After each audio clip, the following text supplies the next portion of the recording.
क्या हो अगर आपका प्लेन एक सुनसान बर्फीली पहाड़ी पर क्रैश हो जाए। आप 2 महीनों के लिए उस बर्फीली पहाड़ पर फंस जाओ। ना आपका शरीर गर्म करने के लिए कुछ है, ना खाने के लिए आपके पास कुछ है।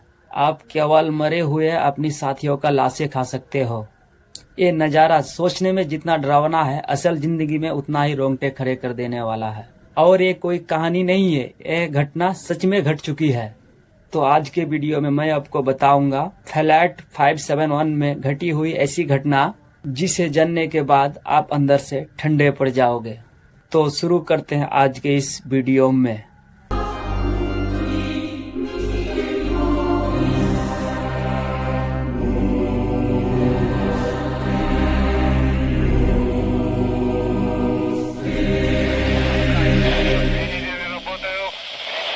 12 अक्टूबर साल 1972 साउथ अमेरिका की उरुग्वाई देश से एक छोटा सा चार्टर्ड जहाज टेक ऑफ करता है।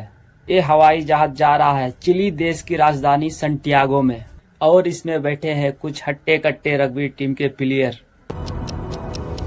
होटल में 45 पैसेंजर्स हैं, तो इनमें से कुछ फैमिली और फ्रेंड्स भी आए हुए थे। ये उड़ान कोई ज्यादा लंबी नहीं होनी थी। आम तौर पर उरुग्वाई से सैंटियागो जाने में सिर्फ 3 घंटे का समय लगता है, लेकिन रास्ते में बीच में आती है विशाल एंडीज की पहाड़ियाँ, और हिमालय पहाड़ी के बाद सबसे ऊंची पहाड़ी यहीं पाई जाती है। यही सुंदर पहाड़ियाँ हमारी कहानी में इन पैसेंजर्स के लिए भयानक मुसीबत बन के खड़ी हो जाती है।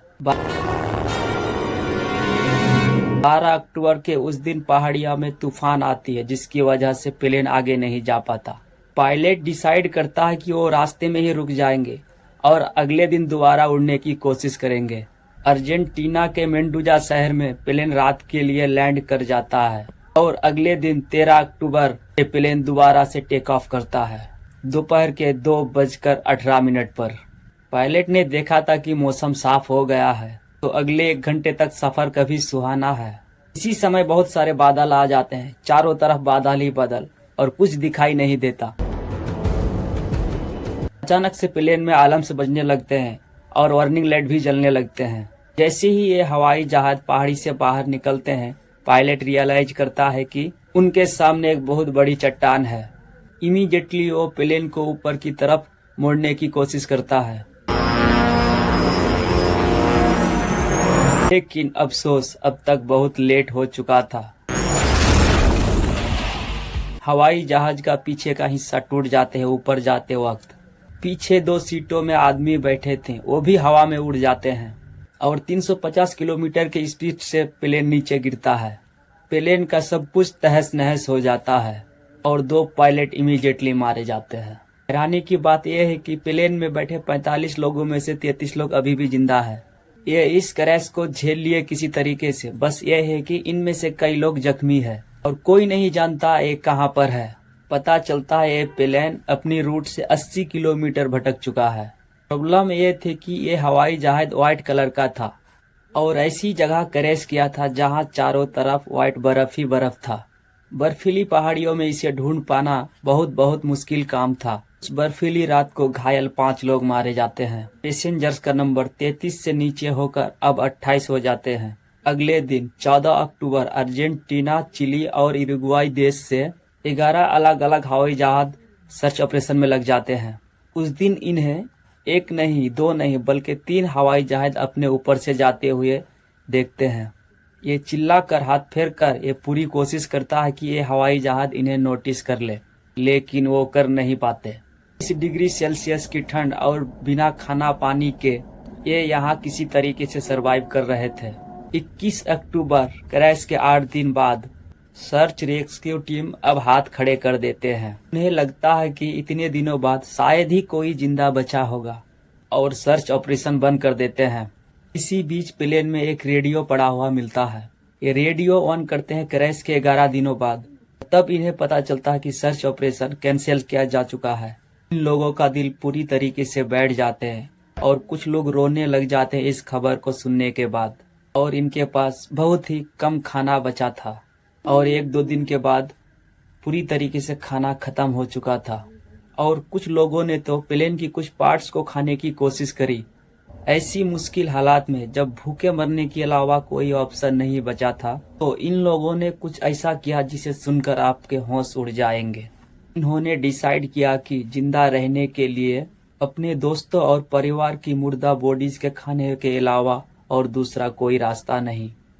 ये फैसला लेने बिल्कुल भी आसान नहीं था, क्योंकि ज्यादातर लोग जो मारे गए थे इस क्रैश में वो दोस्त थे, कुछ फैमिली थे, कुछ रिश्तेदार थे।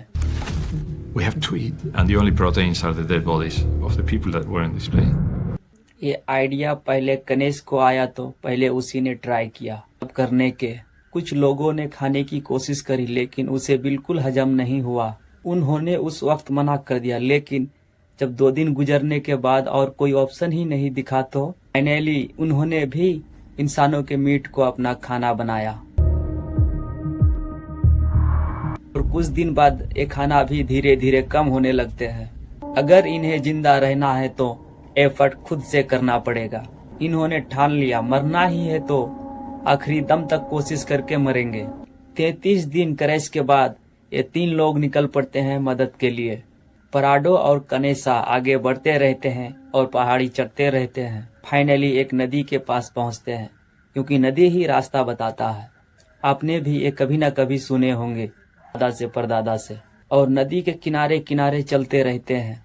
और फाइनली 9 दिन के बाद 20 दिसंबर को इन्हें कुछ गाय दिखाई देते हैं। ये इतना थक गए थे कि थोड़ा भी इससे चला नहीं जा रहा था।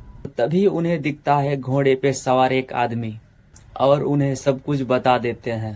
और वो सीधा आर्मी के पास जाता है और सब कुछ बता देता है। 70 दिन बाद 2 हेलीकॉप्टर जाते हैं और सबको रेस्क्यू कर लेते हैं।